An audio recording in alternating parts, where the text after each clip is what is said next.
And thank you for joining us for yet another one of our webinars.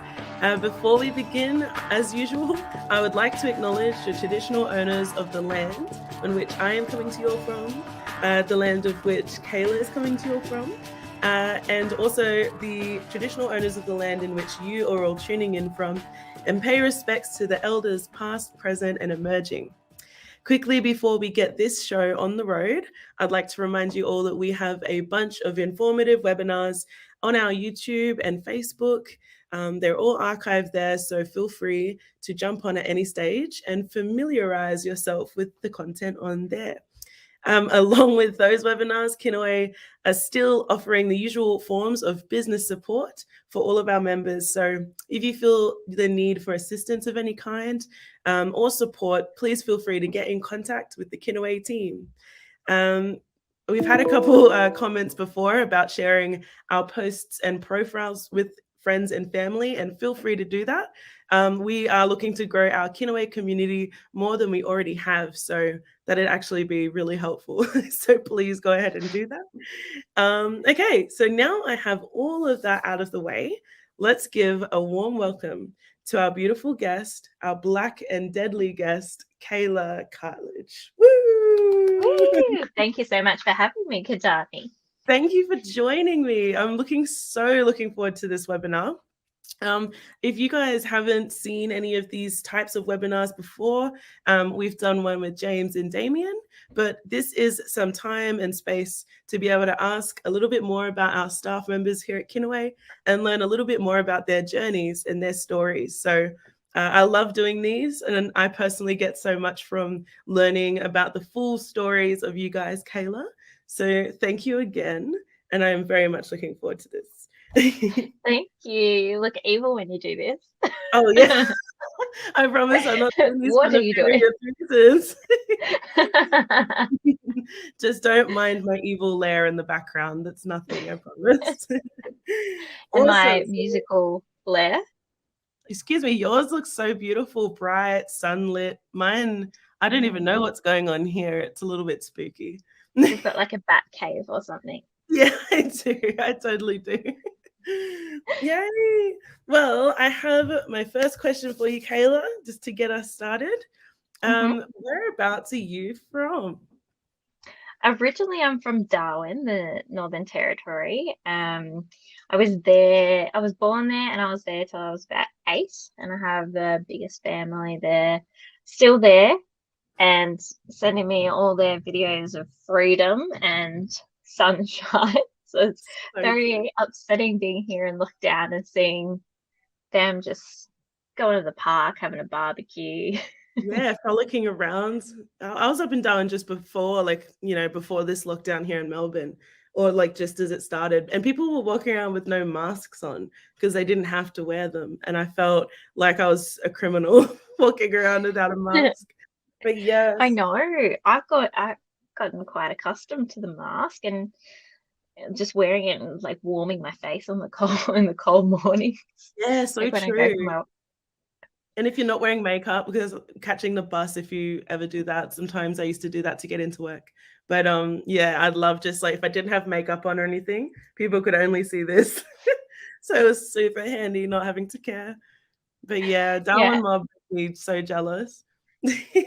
yeah, it's very Yeah. sad, So what but good on them. yeah, oh, and they did have a lockdown, but I don't know how long it was for, maybe like a week or something. Yeah, Lucky it was buggers. nothing. They were complaining about it, and I was like, Yeah, no. you don't get Everywhere to. has nothing to complain about. Only maybe New South Wales, that's about it. What was it? So yeah, we are both, if you guys can't tell, Kayla and I are both from Darwin. And I know that you're, just for the people who might not have known who your mob are, would you like to introduce that to the community? Yeah. Yeah, so I am from Grimsby. So we're best known for the Wave Hill Walk Off that Vincent Lignari led and Paul Kelly wrote a song about called From Little Things, Big Things Grow. And then recently, Ziggy Ramo did a remix to that, which was really incredible. I'm a huge fan of Ziggy Ramo, but the song looks at some of the issues that still are around today and from when that song was first written. So it's really incredible to see that and see how much work we've still got to do. I didn't even know that that song came from Mob doing deadly things for the community. No, that's so good. Yeah. It's like a history lesson in that song. I was like, that song gives you more history than our education system. Yeah, literally. The one thing what I can remember is bloody that some old white man, Captain Cook, landed on the shores, and that's when Australia began. I mean, that Yeah, was so recent. Lieutenant Cook. He wasn't a Oh, captain at that stage. ooh, see, still learning. I'd rather learn that history from you than the primary school teachers we used to have. Awesome. So I do know a little bit about your beginnings. You're from Darwin, you have a bunch of family there, but you have spent a lot of your life here in Victoria. So, Yeah, so I guess moving from your, I guess, original home and then making a home down here, what was that part of your life like? And how old were you? I was 8 when I came to Victoria, and I came to the Mornington Peninsula, Rosebud area where I am still today, Bunurong land. Really, really beautiful coastal area, which has been amazing to be in a 5K limit in here because I've got beach on this side and I've got bush on that side. So I'm very, very lucky. Luckier than some people in Melbourne, that's for sure. Oh, yeah. But the experience was so strange for me. We went from an area where it was pretty much equal at the schools with Aboriginal and non-Aboriginal people. And then I went to a school where it was just me and my sister who were the only Indigenous people at all. So, and I don't think there were many other First Nations people at all. There was some Maori, and that was it, really. So it was a really strange experience to go from really strong culture and it being included in conversation and normal things, and people knew what different lingo was, like cis and deadly and all of that, to a place where people would like think I was talking about something poisonous. If I said, "Oh, that's deadly," they would like drop whatever was in their hand and be like, "Oh my god." I was like, Dude, that I is don't so get it. What are you true. angry at? Yeah. And I remember mum used to help out in the class and things like that. And she would always call me sis, and she'd be like, "Hey sis, you need to do this or whatever." And kids would be like, "Is she your sister?" I'd be like, "Yeah." And then when I'd be like, "Hey mum," they'd be like, "Oh, she's your mum." I was like, "Yeah." That's so good. We used to do similar things at our boarding school with cuz, like, we'd be like, "Oh, cuz, blah, blah." And, yeah, they thought we were all related, and we'd just go along with it because it was too funny. Yeah, yeah, it's such a strange thing going from that difference and people not using that lingo and quickly learning, oh, they can't understand me if I say that. I need to say Yeah. something else. That's so I can fully relate 110% with that. Because yeah, I think that is that's like a culture shock, isn't it, coming from Darwin? That's something I've said, and a couple other people that I'm friends with that have lived in Darwin, in like First Nations mob, who have gone from there to somewhere down south, and they've had that exact same experience. Did you ever get the question, or did you ever have the experience of being the first Indigenous person that someone had ever met? Oh, all the time. I Yeah. still get that with corporate partners. Oh, Of yeah. who I have on board. People just haven't met anyone Aboriginal, or they don't know if they've met someone Aboriginal, Yeah, or that's so Torres true. Strait Islander. Um, it's so strange to me that I could be someone's first experience with Yeah. that Yeah. culture, and just think, geez, that's a lot of responsibility, especially as like younger people, and then you just get all the questions then. And Yeah, and some of them are a little bit like, oh, like it's on borderline almost hurtful sometimes. But then I feel like you might have had that same experience. You sort of take on like, that role and you're like, okay, I'm going to do some educating. Even if we are yeah, like little kids, you have that sort of, you assume that position and you just sort of, yeah. it's just It's crazy interesting, thinking back. isn't it? The young Yeah. people have to grow up so quickly with that sort of thing where Mm, they're representing their culture right from the start. I remember mm, at school being pulled to the front of the class and being told to talk about culture. mm. And I was like, oh shit. Aren't Yeah. you teaching me about culture? Yeah. Isn't that your job? And you Yeah. don't know what is different either. Like here in primary school, Mm, you don't know what's not normal for other people. Like yeah, even exactly. hearing that some people haven't been to protests and stuff like that, I was like, oh, Mm, I've been yeah. going to protests since ever, Correct. since forever. Like Yeah, it's not man. scary. It's like and the media makes it out like it's really violent, stuff like that. I've never ever Mm. experienced any violence in anything like that. So it's just interesting, different perspectives and that. Yeah, don't even get me started on how media portray, our events. I remember going to the Black Lives Matter rally, and I think it was in like 2016 or maybe even 2017. And it was before the coronavirus stuff, obviously. But yeah, even then, the news coverage was only of the cops. I remember like watching it with my eyes just like, what is going on here? Because obviously I do the media stuff. So I see that and I'm like, wait, what? People in my field are against my people kind of thing. So Mm. yeah, don't even get me started. For the Kinaway community watching, Kayla and I are very social, like with everything. We're very similar in that way. So we'll get into yarns about that. And I'm sure some of you guys will enjoy it. So join us in the discourse. But yeah, I love talking about that stuff though. That experience of being some people's first contact of what who Indigenous people are, or like First Nations, anything really. And it's just crazy looking back, thinking we were little kids doing some pretty big things, for these mob. And I guess you're still So doing crazy. it with corporate parties. Yeah. You're essentially still doing that.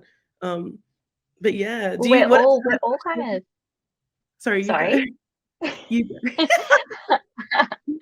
I was just saying we're all still doing it because every little interaction that we have with people, they put it back to our Aboriginal people do Mm, whatever it is. It's yeah, just man. always representing.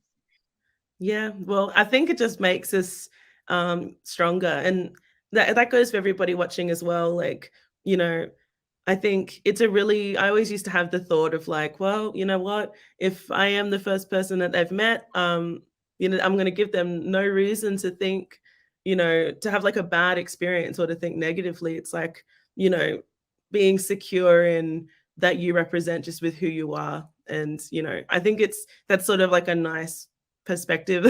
I don't know if you had that same sort of thought process, but yeah, it's just, I've Yeah. been keen to talk about this with you, Kayla. It's just the best. It's, oh man, it's just super interesting. Um, but yeah, so I'm gonna go back to my questions and we can just sort of pull them apart and talk about whatever aspect you'd like it to relate to. But we've Mhm. sort of already started to answer this question, but I'll just mention it anyway. So in those early days, or even before you made your way to Kinaway, um, do you have a particularly memorable or like a milestone moment that you had experienced? Yeah. I had It's a few big milestone moments which like changed my path in different yeah. spaces. One of the most impactful ones was I was selected to be part of the Futures Forum program, which Mm, was run by Indigenous Business Australia, and it was all about bringing young people together to just yarn. Um, mm, it was meant to be like the purpose of the week. We had a intensive week all together. The purpose of it was to design the future that we wanted in the next 40 years. So it was really sweet. It was people were brought from all across Australia to Warramai country in New South Wales, which is beautiful. We were invited to a gathering place where there was camping and yarning and breakfast and all those meals all together and stuff, and it was really nice. But I was surrounded by all these young entrepreneurs, and it like blew my mind, the excellence that was in the room. I was like, holy shit, this is our future. I don't know if I'm allowed to swear. This is our future. Yeah.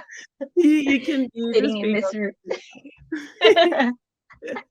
Don't tell the boss. Yeah. And I was just sitting around and thinking, oh my God, these are the leaders. And we're all here because of the people who came before us, who fought so hard to get us the seat at this table, these opportunities that are here. And then we had people like Bruce Pascoe come and talk, Cherry Janke, who's like an incredible female lawyer, Indigenous. We had all these amazing people coming. Tristan, I can't remember where his company is from, but just the group of people talking to us were just so inspiring.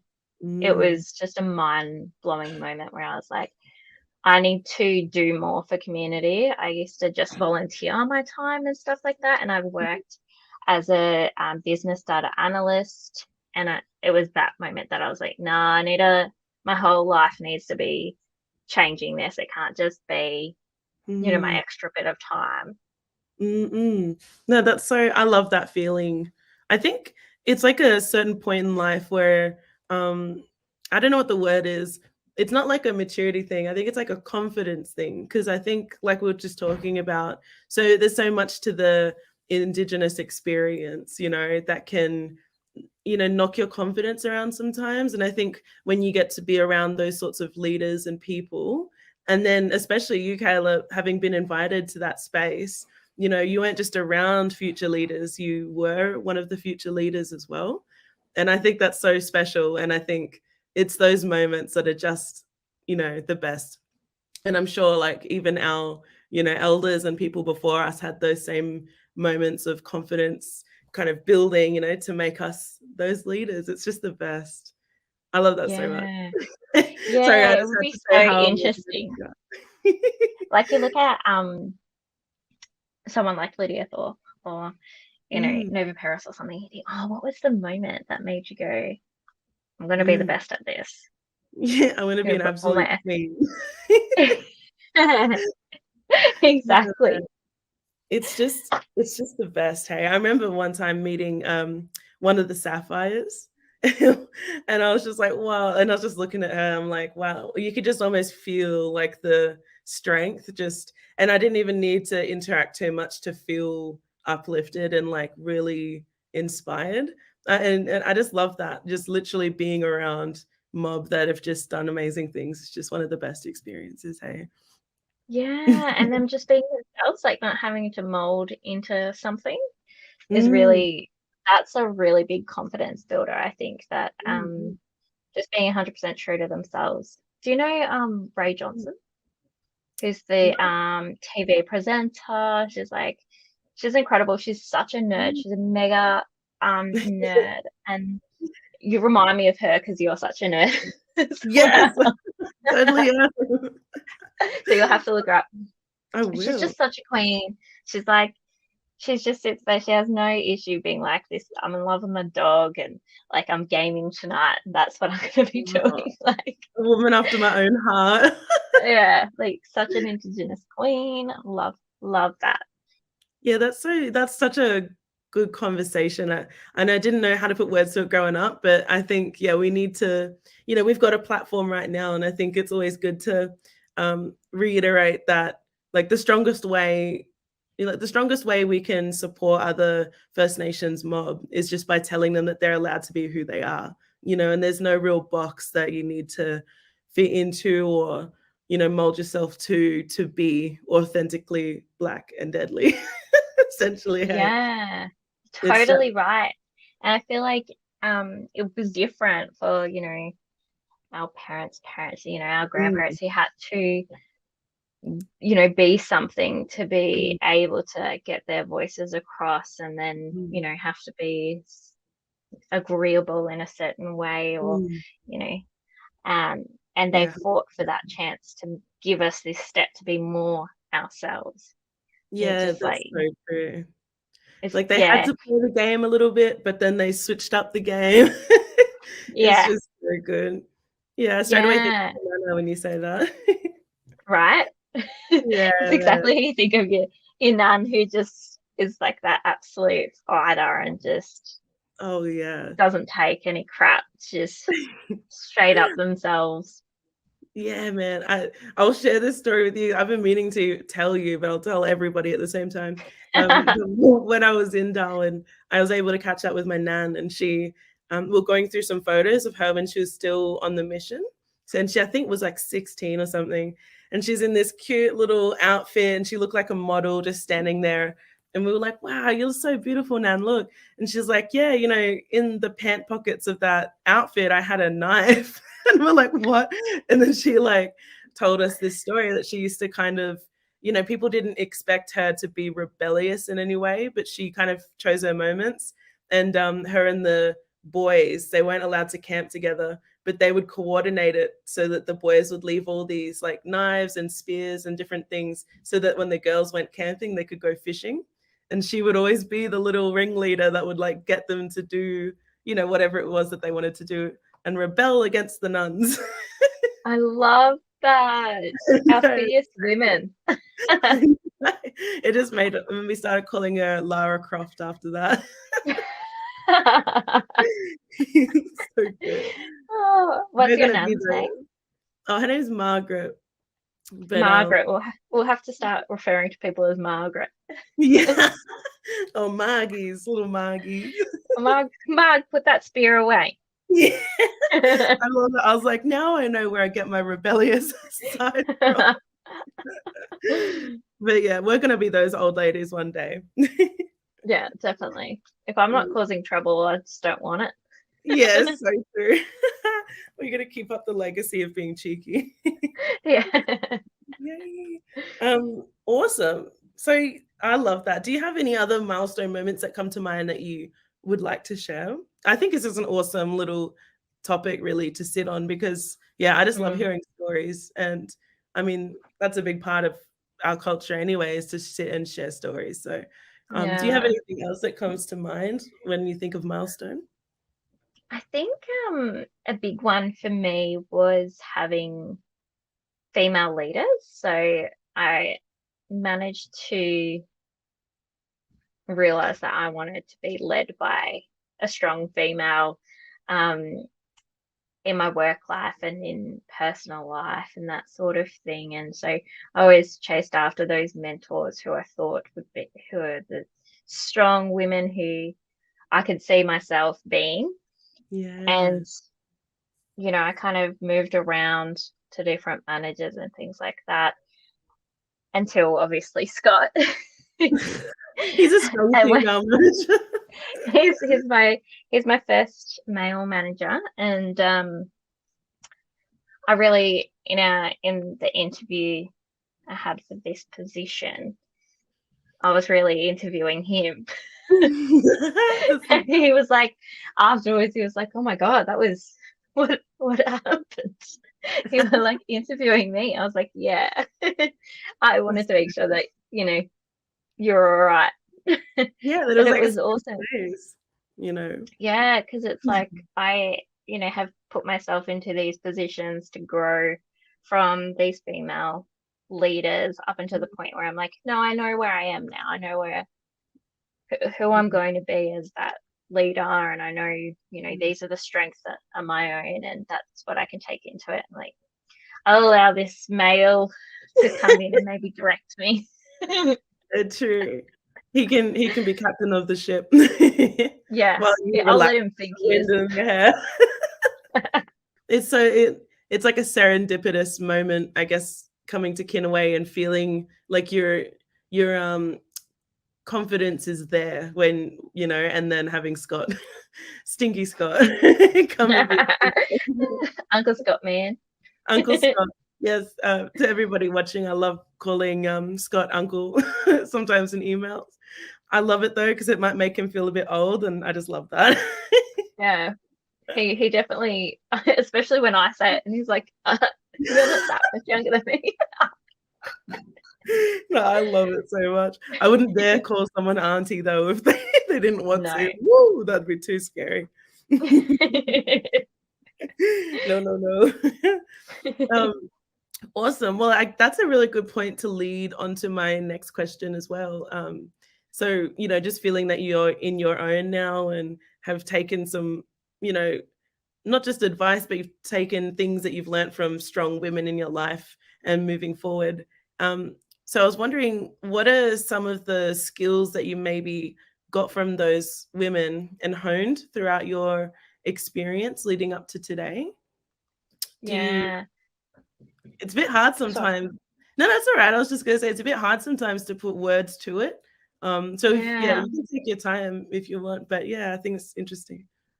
I think it's like the nurturing side of things. Like, I'm very okay with, taking the time to go pull someone aside and be like, "Are you okay?" Talk about feelings, and I'm very aware that it's hard to remove yourself from your role, especially as an Aboriginal person. Working community, you bring everything together. When you do something at work, it impacts your home life and your community. So I think that being able to talk about that, unpack that, is a really strong female quality.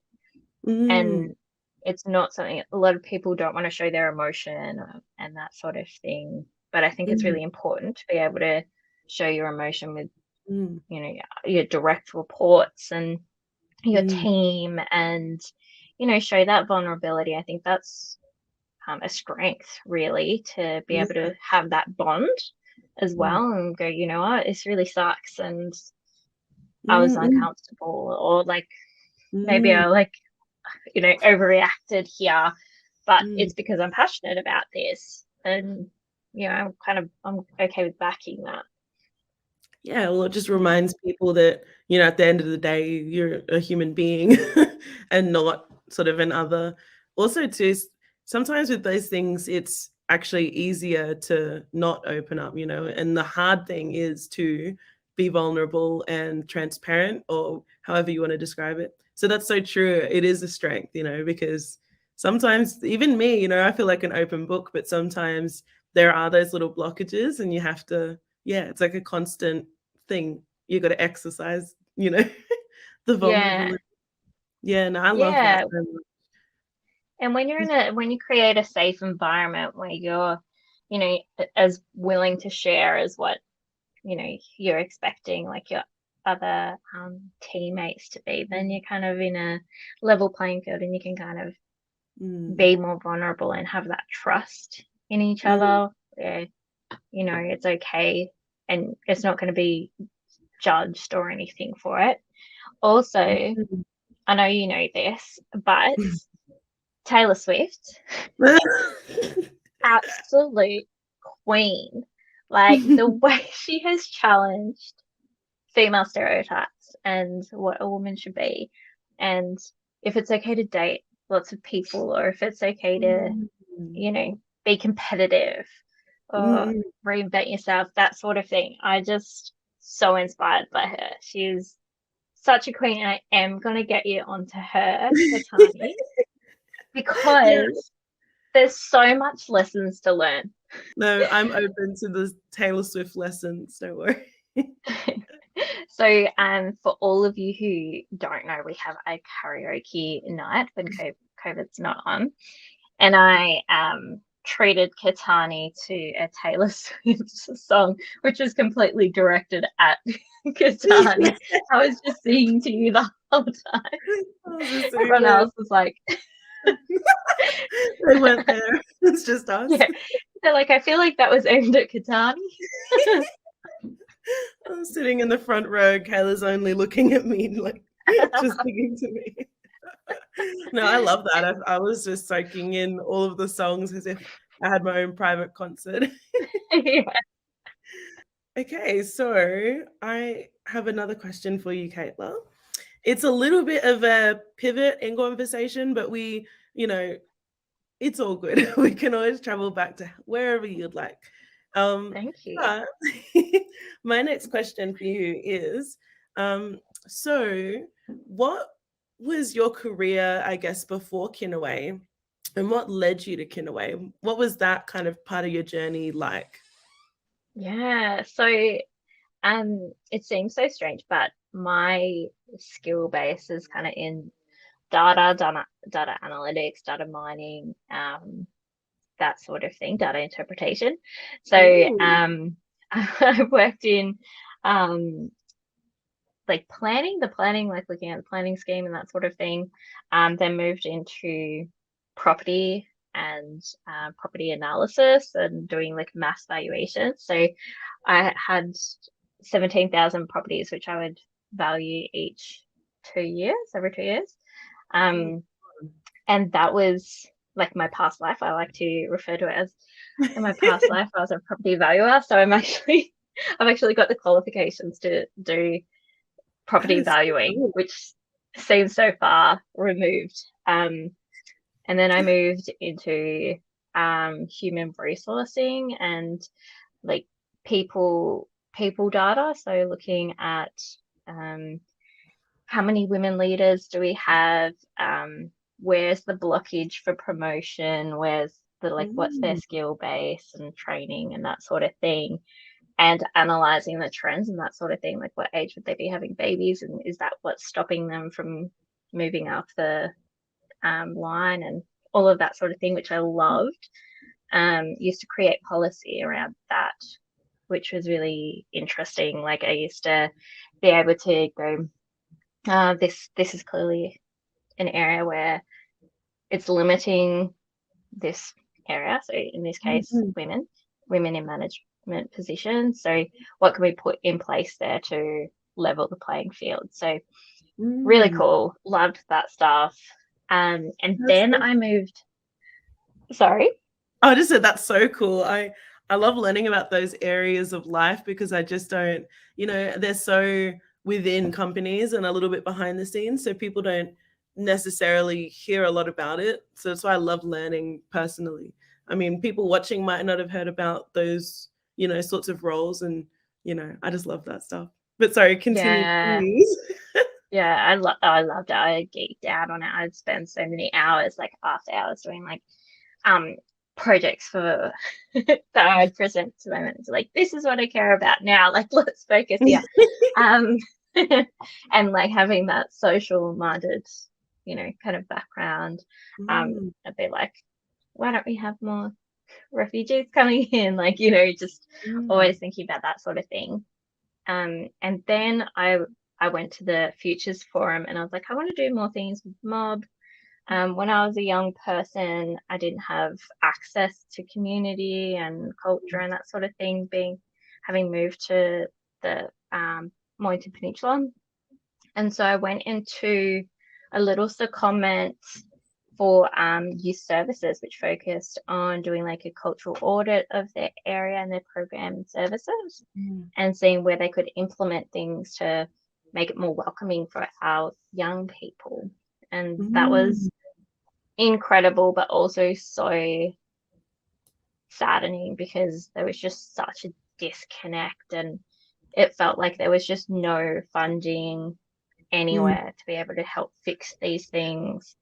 You'd hear about the stuff that happened in my childhood going through school mm, and hearing it happen again for mm, these young ones. And I thought, how the hell is that still going on? Like, that mm, needs to change. There needs to be a huge education piece around this. mm. Um, so that was so disheartening and upsetting. But I had the most incredible boss who's a Maori woman, and she was so passionate, and she was just an extreme ally. She just would support anything that I would say. So I'd be like, this is really the way forward, and this is why. And she'd be like, okay, you're the Indigenous person. I'll back Mm, you. And she would just like lift me like an absolute legend, you know. that is so Um, nice. I know, and I was just like, God, I love you. Yeah, especially when it's like you're trying to help solve a proper, like an actual issue that, yeah, I just understand that when it's really close to your heart like that. And Mm, yeah, from what you're describing, it seems like almost impossible to like, if the budget was so small, it's like, and then to have someone help you is just awesome. yeah. And just like really push, like fight when I was like exhausted from all the emotion that came from it. She would fight, for Mm, it. And then when COVID came, it was like the first thing to have the budget slashed. So yeah, mm, that position got reduced, and then I ended up taking a redundancy and was like, I'm happy to just chill out for a while mm, and, just relax while I can, that kind of thing. I'd worked so incredibly hard and I mm, was so tired and I needed a break. And then the mm. positions at Kinaway came up and I was like, I don't know if Yay! I want to go to work, but I can't not apply. Yeah. And Oh, that's yeah, so good. Yes, queen. And you arrived at Kinaway. How many people were there at that time? I mean, Scott was there. Was that when it was 3 people? I think there was like 4 people when I was there. Yeah, because we had Liam, Scott, James, Damo, and Jesse. Jesse had just started. Yeah. Because yeah, you Yeah, guys came in the same wave. But yeah, it's so crazy how quickly it's all growing. Like even now, how many staff? I don't even know. I've lost count of how many I people think we've we're got getting coming. 26 or 23. It's That is so huge. crazy. Yeah. Yeah. No, I was saying this just the other day, I believe perhaps in another webinar, but I think a lot of when I hear the stories of everybody, like all of the staff at Kinaway, it feels a little bit like fate that everyone's, at Kinaway and it's just really lovely when you get to go to work and you feel like, wow, we've all kind of conjoined. I don't know if that's the right word. What do you call it? When you're not conjoined like a conjoined twin, converge. I think that's what I was looking for. We've Combined? all just we've all just come in though into this awesome community. So I am better with my vocabulary, but I have one brain cell and she's trying really hard. You do not have one brain cell. I just saw your face. Don't make me. Your eyes just fully were like, I will snap that out of you. snap it out of me. So now you have 2 staff members in your department, which I think is so awesome because for the longest time it was just you I educating and know. talking with all of the corporate partners and, within each kind of corporate partner, there were multiple staff members, and I would watch you work and it's just so much, so much work, so much communicating. So yeah, it's just Yes, so awesome. it's a lot of on time. It's a lot of meeting and talking. But I also have 2 more staff members joining this next month. Next month. Oh So my I'll have, goodness. I know, it's so exciting. So Yay. So if any watch this corporate space. partners are watching or any people who want to be corporate partners, you have this beautiful face that you'll be able to yarn to and the beautiful faces of her crew. Exactly right. Yes. That's the only thing I have to say to you is yes, queen. And you too. I've got to do your interview, I think, because I don't think you've done an interview. Ah, yes. I may or may not have someone joining the marketing department. And for the longest time, the marketing department is just me. Everyone Yeah. said it's so funny. Like the marketing department will get back to you on that, aka me. Oh man. But all of this talk about corporate partnerships is actually a really good segue into my next question. And I am really interested to hear one of the experiences that you may have had. But what is something interesting that you've learned in your role thus far? And have you had a teaching moment, maybe where you've helped a partner grow as an Aboriginal ally, or, sort of similar to what we're talking about when we were kids, where, you may or may not be that first person that they've met that is a First Nations person. And I'm just interested to hear if you've had an experience like that, a memorable one maybe that you could share with us. Yeah, I haven't had anything that's like comes to mind. I think usually when I get corporate partners on board, it's the person who's heading Mm. up the entire organization. They're really passionate. Yeah. They're like, you've got to join with Kinaway, they'll help you to achieve this. And they're really that person who's pushing it within their organization. So usually my main Mm. contacts are mega allies to begin with, and they That's know so their cool. space. They know that, they know like a few businesses around them who might be able to achieve certain aspects, and they just want to help more. Um, Mm. One thing that I really love is the smaller businesses who reach out, who might not actually fit into our corporate partner Mm. packages, but who are just really keen to do something, and they just Mm. call and just want to have a yarn about what's something that they can do in their space, with their 10 employees, and help to, bring about closing the gap or equality. And it's really refreshing to see that. It's a huge change of mindset that's Mm. happening at the moment.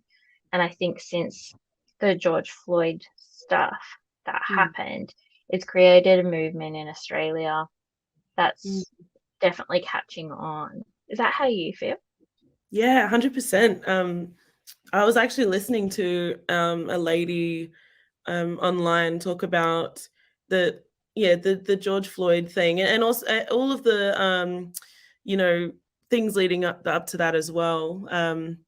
I can't remember the young boy's name, but I remember in 2013 I was in America, and for the life of me, I can't remember his name, but he was shot by the police, and it happened when I was in America, and it was the first time I remember flicking on through all the channels, and yeah, it was just coverage of that's when protests like really started up again, because obviously we have historic protests and that's how we've brought about some change. But um yeah, I recently, sorry, going back to what I mentioned, I was listening to a lady online say that these protests happening now, and especially after George Floyd, is like one of the biggest civil rights movements in history, and a lot of people kind of get taken aback at the thought of that, but her reasoning is something that I agree with, and it's that those protests in America helped spark, the I don't know if confidence is the right word, but the movement of all of us around the world. And because of being online and in a globalized world, all Indigenous people from across the world and people of color and minority groups and stuff have all kind of been inspiring and motivating each other to do that, like massive human rights protests around the world. So yeah, so Yeah. you've really touched on something I find super interesting. But yeah, I 100% agree. That was a massive change in society, I reckon, for And I sure. think that social media really amplified that as well. It Mm. became that anyone could um, be media reporters, or, Mm. spread, share content and that sort of thing, Mm. which was really great. And it was really good to see a lot of influencers and stuff sharing content from the people affected rather Mm. than recreating their own content. Yeah. That self-determination Mm. needs to come from the people affected's voice. It Mhm. can't be someone who's more palatable, you know, Yeah, exactly. recycling content. Yeah. So, what are you excited to see in the future, Kayla? That can be at Kinaway or even in your personal journey, or but yeah, like Well, I want a positive spin. We're in lockdown, yeah. bloody hard. So All right. Yeah. we're being Um, optimistic. Well, obviously, I want my female Aboriginal leader as the PM. So I can't wait for that to happen. Can't wait either. It'll be so good. Will her name be Prime Minister Cartledge? God, I hope not. No, that's up for you, Katani, I think. I'd love to see you just laying it out how it is. I'd get way too aggressive. I You do won't not. say the word, but I'll say what that one of the politicians, he looks very sharp faced. I don't know how else to describe him. Sharp But face. he's just very pointy man. The Leader of the Opposition has an opportunity, Madam Speaker. The Manager of Opposition Business will resume his seat. You're such a... The Minister will refer to people by their correct. If I was Prime Minister, I would say a cheeky word like he did in the chamber or whatever. Oh, I don't know. It's a very spicy word that Australians love to use, and it shocks the rest of the world. What? So definitely cut that bit out. Yeah, literally. That's so funny. This is gonna be the most edited.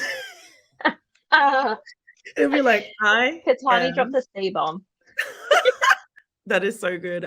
Yes, that is a good future to look forward to, my Queen Kayla. I don't know. Maybe we could get Liz to be the next Prime Minister. I feel like she'd be great. Yes, no one would do anything wrong for Liz. Speaking of strong Black women, Liz Little. If you're watching, Liz, I'm getting you onto this webinar sooner or later. Yeah, that would be her only problem. Yeah. She wouldn't be seen in the camera. The media coverage, she'll be like, no. Well, this brings me to my final question, Queen. And it's, again, another positive one, because lockdown, we can't focus on the negative, only positive here. But what is making your lockdown a little easier for this time around? So I've got a few things. It's mainly food related, but yes. I've made this blondie. So it's like a brownie, but it's like white chocolate. Yes. And I put in on the base, I have like broken up white chocolate biscuits with macadamias. And then I put in a block of caramel just laid out on top. And then I put some Nutella on top of that block. And then dream chocolate chips.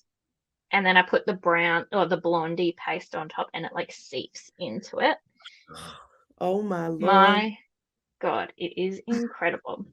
So then some for me. I know I will definitely be bringing some in to the office when we can, because it's just incredible.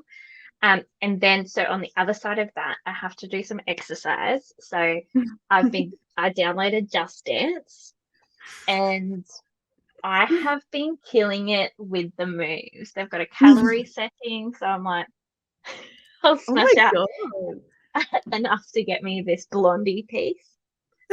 And it's so brilliant. I also adjusted my step counter to be from 10,000 steps to 5,000 steps, so it actually hit my target. I was not hitting my step target, and it was depressing. Dude, I need to even have a steps target. My steps is from the couch to the fridge, and then to my desk, and then back to bed. So you need to get Just Dance, because it ticks it up. I like your workout resume way better than everyone else's suggestion. I know.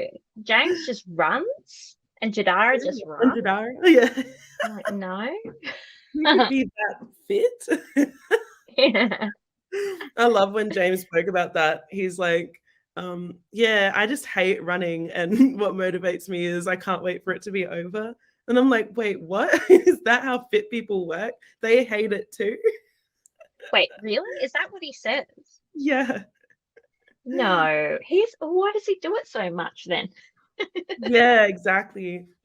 I was like, wow, it makes so much sense. You guys aren't aliens. You also hate running. Do you know what? I've just realized that my title has said Kinaway Coach Up Champion this whole time. I'll superimpose something over it. I'll just put a new title for you. Just take away the co. As Kinaway Champion. Oh, well, that pretty much wraps up all of my questions, dude. Thank you. Thank you so much for sharing your story and, getting real with me. And like you mentioned in the webinar, we're opening up and, getting a bit vulnerable, talking about, yourself, but also some other issues that I guess, all of us face. And I find that super important. And yeah, thank you so much for talking with me about all of it. Thank you so much. You're just the best person to be the face of Kinaway. You're so charming and relatable. I just adore you. Maybe I should make a Kinaway TikTok. Well, I don't know if I'm the face of Kinaway because it says just there that you are the champion of Kinaway, I believe. That's true. You're the face and I'm the champion. Yes. So you're welcome, Kinaway community. Yay. So thank you so much, Kayla. And I would just like to thank all of you guys for joining us today. This was a special webinar and I loved it so much. So thank you for watching up to this point and just joining in, liking, sharing, and commenting any thoughts that you have too, because I think it's good to spark discussion. And especially if it's in some of these topics, you can always yarn with us. So thank you so much for watching. And thank you again, my queen, Kayla, for joining me today. Thank you. Yay. We hope you enjoyed it, Kinaway community, because I know we did.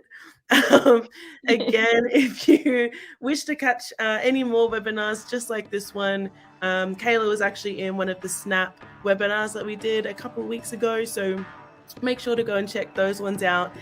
We've got discussions, workshops, interviews, a bunch of stuff on our YouTube and Facebook, especially during lockdown. Make sure you go through all of those and familiarize yourself with those ones.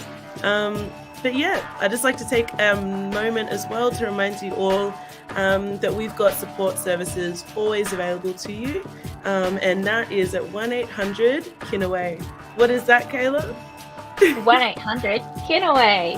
Woo!